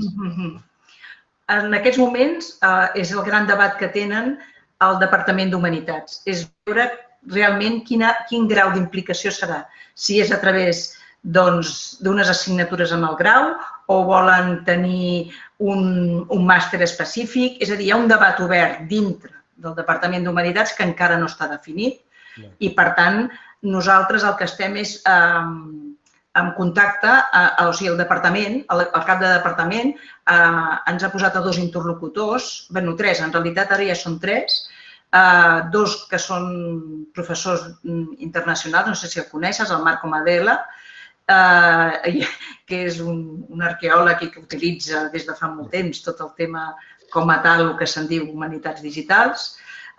Tenim a la Maria Morràs, que representa potser la via més clàssica de les humanitats digitals, del que és la digitalització de les col·leccions, que és el que hem parlat més aquí.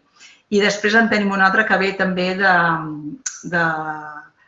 d'una universitat anglesa, que ara no recordo. Aquests 3 professors estan liderant dintre del departament, juntament amb el director del departament, de veure quina és, com es configura, diguem, la part més pròpiament docent.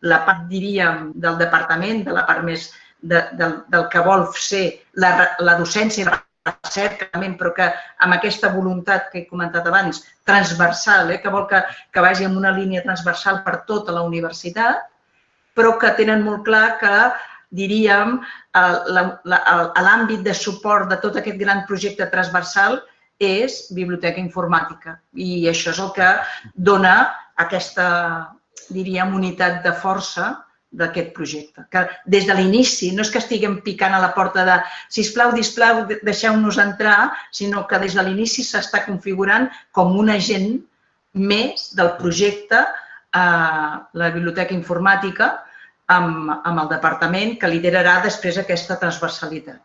No sé si t'he contestat prou bé. Sí, perfecte, gràcies. Moltes gràcies, Mercè i Miquel. Em sembla que l'Anna Pérez tenia una pregunta també. Anna?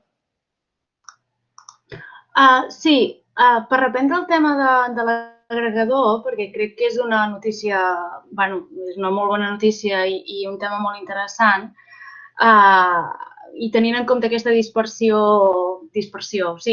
podríem dir-ne, que ha parlat en Lluís de repositoris i catàlegs diferents, aquest espai més transversal i més d'unificar materials digitals, no sé fins a quin punt es coordina en l'àmbit de biblioteques amb l'àmbit dels arxius, perquè també tenen col·leccions digitals molt interessants i a vegades tinc la sensació que va una mica per separat, que les biblioteques, com si diguessin, es coordinen en certa manera entre elles i llavors tot l'àmbit dels arxius es coordinen en certa manera entre ells i no sé ben bé fins a quin punt hi ha aquesta connexió entre els dos àmbits i com que en Lluís també n'ha parlat a la seva intervenció una mica, posant en el mateix sac biblioteques, arxius i museus, crec que seria interessant potser parlar una mica de les possibilitats d'unificar tot això. És una pregunta oberta a qui li vulgui contestar. Jo puc contestar pel que fa a la idea de l'agregador. És a dir, el primer que he dit és que la idea és una mica el model en el sentit dels continguts que hi hagi, és europeana. Europeana conté col·leccions d'arxius, de museus, de galeries, de qualsevol mena d'entitat. Per tant, la idea de l'agregador que volem fer en el cas de Catalunya també va en aquesta línia. Una altra qüestió és l'opinió personal. Jo crec que els 3 tipus d'entitats fem pràcticament el mateix o com a mínim en un tant per cent molt elevat fem el mateix a nivell de feina i per tant hauríem d'anar normalment més de la mà i no sempre és així. Però en tot cas en l'agregador sí que està previst incloure les col·leccions digitalitzades, m'és igual que si del MANAC com del Servei de Documentació de l'Arxiu Municipal de Girona, que és molt bona, com qualsevol altra. És a dir, intentarem fer pedagogia perquè tothom s'hi vulgui sumar.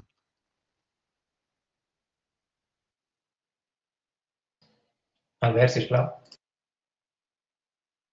I gràcies, Anna Flaver. Sí. Bé, a veure, aquest és un tema que he reflexionat molt, aquesta vinculació, aquesta trobada entre què seria arxius, museus i biblioteques. De fet, és el meu dia a dia, perquè de fet jo porto un servei de biblioteca d'arxiu dintre d'un museu, per tant, això és com el meu present.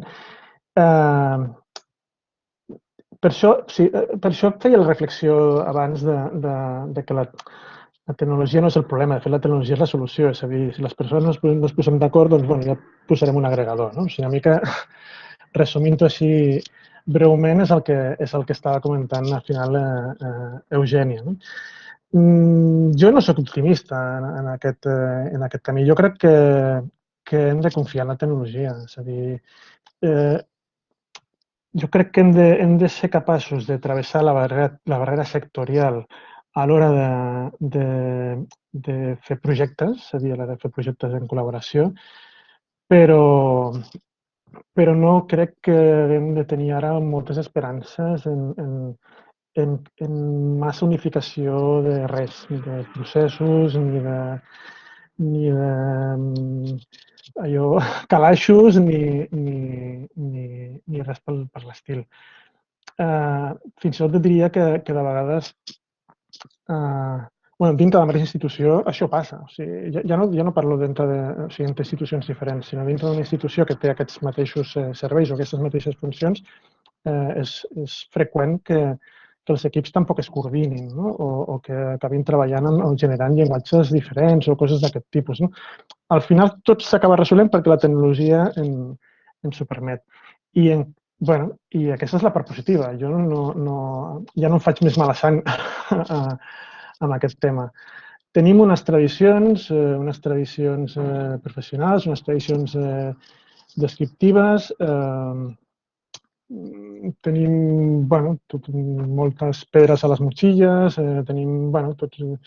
jo crec que potser en un futur la tecnologia ens ho posa encara més fàcil i acabem arribant. Però ara per ara continuem treballant, jo crec que tots hem de treballar de la millor manera possible, amb uns processos molt estandarditzats, sense sortir-nos d'aquest camí, perquè les nostres dades s'hi puguin trobar. I això, la veritat és que ja és molt. El fet de que les dades estiguin europeanes, com comentava abans Eugènia, això, torno al que deia al principi, això no és col·laboració. O sigui, això és que posem les dades a col·laborar, no? O sigui, posem les dades allà a que es trobin, no? Però la realitat ideal hauria de ser, evidentment, hauria de ser una altra.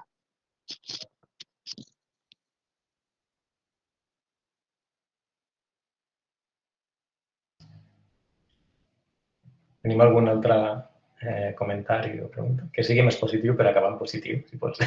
Jo puc fer una pregunta, jo? Em penso que t'he passat al davant, Eugènia. I per què els investigadors en humanitats digitals no demaneu a les biblioteques què s'ha de digitalitzar i com? O ja ho estem fent bé i no cal que fem trobades com aquestes? Això no ho hem de respondre nosaltres, que som bibliotecaris. No, nosaltres no, aquí els assistents i els organitzadors. Home, suposo que és un procés, també. Jo, si m'ho permets, Lluís, i ara parlaré, diguéssim, a favor dels investigadors. Els investigadors sí que demanen, de vegades, però aquí hi ha una qüestió, jo ho sento, però jo amb això soc crítica. Les biblioteques fora dels àmbits, com dèiem abans, universitaris, les altres biblioteques no estem... És a dir, prou feina tenim, així de clar, amb recursos, recursos econòmics, recursos de persones, etc., per fer la feina diària. Llavors, quan ens proposen projectes, i jo parlo per mi mateixa, sempre hem de mesurar molt si realment podem o no participar-hi, perquè les funcions de les biblioteques en general, fora de l'àmbit acadèmic, que està intrínsecament lligat amb la recerca, estan molt vinculades a una sèrie de tasques a fer. tasques que després tu també has d'explicar el que has fet i per què l'has fet. Per tant, tu has de tenir un pla del que faràs, no pots només funcionar a través del que et demanin. Sempre que et demanin, ho pots atendre si pots, però no només per digitalitzar, és per involucrar-se més llavors, crec jo. No només per dir, mira, jo digitalitzo, que és el que deia abans, o t'ho dono i digitalitza, sinó per anar més enllà en el fet d'involucrar-se. Però els recercaires i els investigadors sí que sovint demanen, i en la mesura que es pot s'atén i es fa. Nosaltres, moltes de les digitalitzacions que després s'han estès a fer tota la col·lecció, per exemple, d'un àmbit o una temàtica, anaven vinculades també a demandes dels propis investigadors.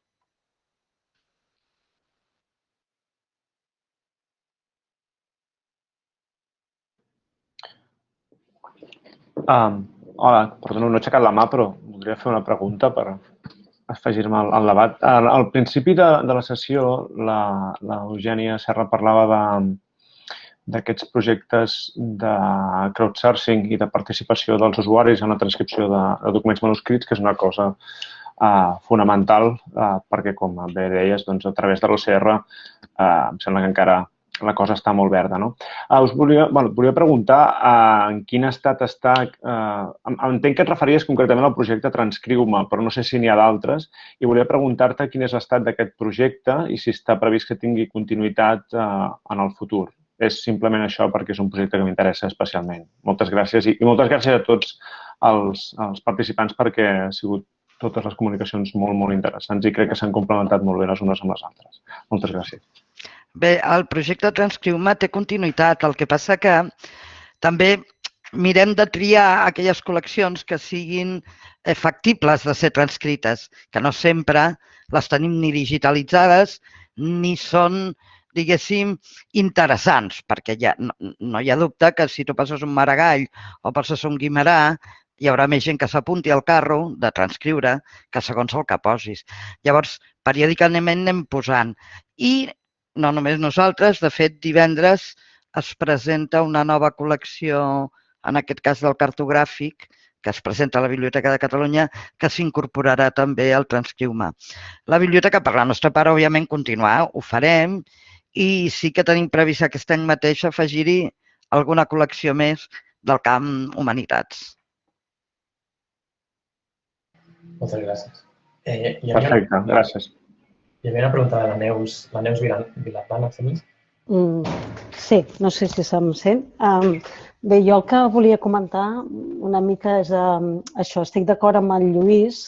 Potser que s'han fet molts projectes de digitalització i, de fet, nosaltres en som una mica les víctimes, que després on estan les col·leccions originals que s'han digitalitzat i hem començat digitalitzant i penjant a dipòsits a la Memòria Digital de Catalunya, col·leccions que després no les teníem ben referenciades o catalogades en els catàlegs.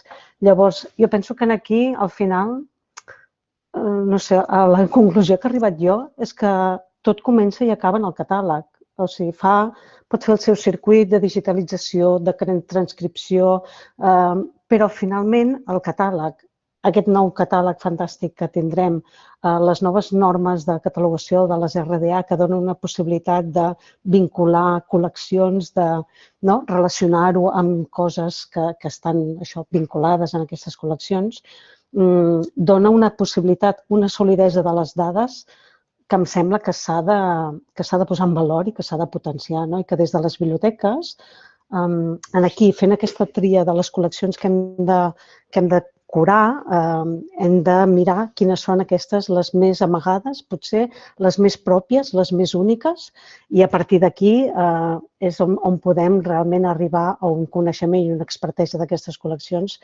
que li doni, vull dir, i que a través del catàleg vincular-ho amb les versions que hi puguin haver-hi digitals, tant nostres com, jo què sé, jo parlo pels casos que ens trobem aquí a l'Escola d'Arquitectura, que tenim col·leccions fotogràfiques que després els estudiants van dibuixar i això hi ha unes actes de l'escola on relata l'origen d'aquests viatges que van generar aquestes fotografies. O sigui, tota aquesta història pròpia i a través dels documents tot això es pot vincular a través d'una bona catalogació. I aquí, que sempre aquella frase famosa de catalogar-se va acabar i que el Lluís deia al final tot consisteix en metadatos, doncs penso que això, que unes bones catalogacions, la consistència de les dades, permet al final arribar a aquestes col·leccions que després, evidentment, han d'estar tractades perquè puguin ser treballades amb les eines de les humanitats digitals. Llavors, jo penso que aquí s'ha de posar en valor realment que, a més de que si estan ben catalogades en el catàleg, estaran ben catalogades també en els dipòsits, en els repositoris, i tota aquesta agregació de dades serà més rica. El que deia l'Albert, d'aquesta possibilitat d'utilitzar les eines 2.0, sí, però jo també tinc els meus dubtes, perquè aquestes eines, ara em surt una altra, val la pena experimentar sempre i quan tinguem una base sòlida, que no treballem amb peus de fang i anem creant productes que no tenen això, continuïtat o que es van perdent i tens la sensació que has perdut temps i energies amb coses que no tenen aquesta perdurabilitat. I ja plego perquè em sembla que m'allargo.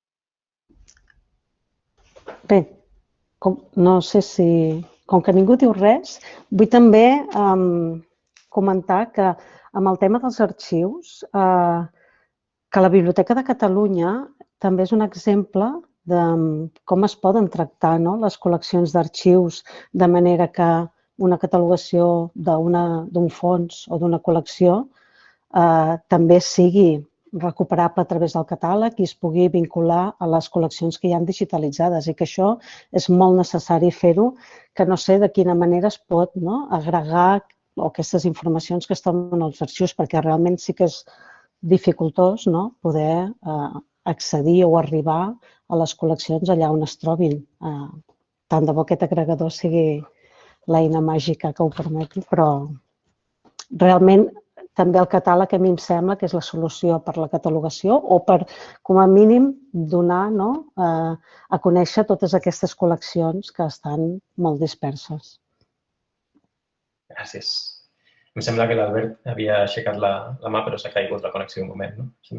Sí, estic. M'he equivocat de botó. Què havia passat? No, respondre a Neus, m'he explicat molt malament, perquè pel que fa al 2.0, perquè, de fet, jo el que deia és que en el futur el que hem de fer és sortir del 2.0, o sigui, passar al 2.0 a l'ús de tecnologies més complexes. Estic completament d'acord amb tot el que has comentat. Aquestes tecnologies o aquests productes van tenir la seva autoritat en un moment concret, ens van permetre treure el cap, van adquirir certes experteses o perdre certes pors, però això ja està, ja s'ha acabat i com que tu dius, a més, a vegades els productes han mort i per tant allò que es va fer ha desaparegut i no, només reiterar això, que estic d'acord, que és precisament el que volia dir. Ja està.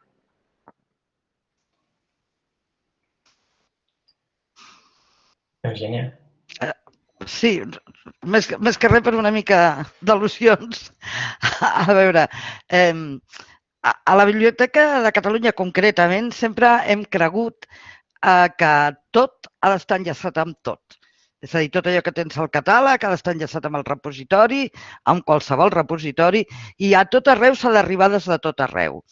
La mirada que el catàleg és al centre de tot crec que és una mirada una mica bibliotecària, que jo comparteixo, però no sé si la compartiria tothom.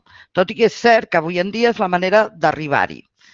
Hi haurà gent que et dirà que la via és Google.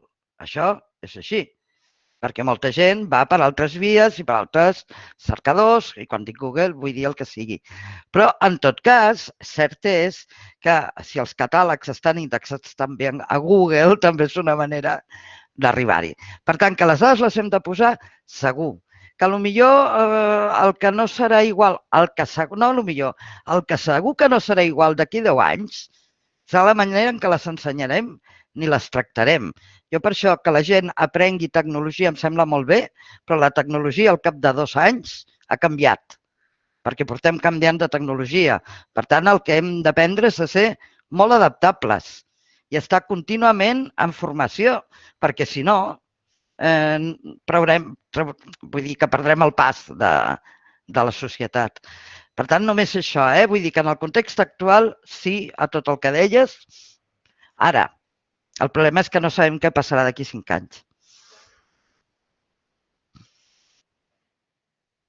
Jo crec que per l'hora ja que tenim, jo crec que si hi ha alguna pregunta més, l'Albert vol contestar.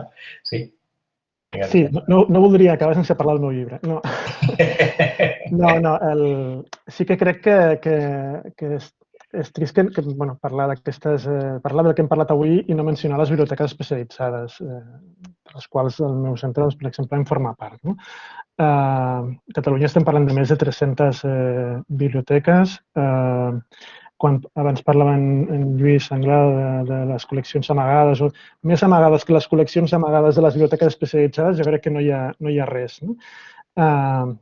Estem parlant de biblioteques que tenen un gran patrimoni documental, que tenen una alta especialització, que estan a prop de la gent que ho necessita, però que, per altra banda, no estan completament aïllades, és a dir, a banda d'unes poques, és a dir, no estan fora de qualsevol altra xarxa, per tant, això vol dir molta invisibilitat, vol dir molta solitud, vol dir pocs recursos humans i materials, vol dir dificultats per a la capacitació dels propis equips. I dic equips i és una exageració, perquè la immensa majoria de les biblioteques especialitzades tenen una treballadora que no es pot posar malalt, de fet.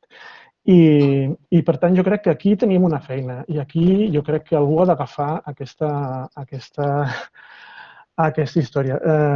Jo no sé si el camí és que biblioteques molt més grans, o en aquest cas penso en les universitàries, d'alguna manera busquen alguna aliança, que la Biblioteca de Catalunya, que tenim aquí la seva directora, doncs també pensin en alguna manera de recollir-les del seu aïllament, o de facilitar d'alguna manera que tot aquest patrimoni es pugui posar al servei de les humanitats digitals, perquè crec que aquí ens estem perdent moltes coses. Ja està, només volia acabar amb aquesta reivindicació final. Moltes gràcies. Molt bé. Doncs moltíssimes gràcies, la veritat, per aquestes intervencions. Jo crec que ha estat un debat molt enriquidor i jo crec que no acabarà aquí. Jo crec que hauríem de continuar parlant en una altra trobada o escrivint, que ja en parlarem. I només això, agrair-vos moltíssim la vostra participació i ens trobarem en altre moment també. Jo crec que ens trobarem en un article o en una altra trobada o altra continuació. Farem versió 2, no? Farem continuació, suposo. Doncs res, moltíssimes gràcies per la vostra participació i per tota la gent que ha vingut i espero que ho heu trobat interessant. Merci. Adéu. Adéu.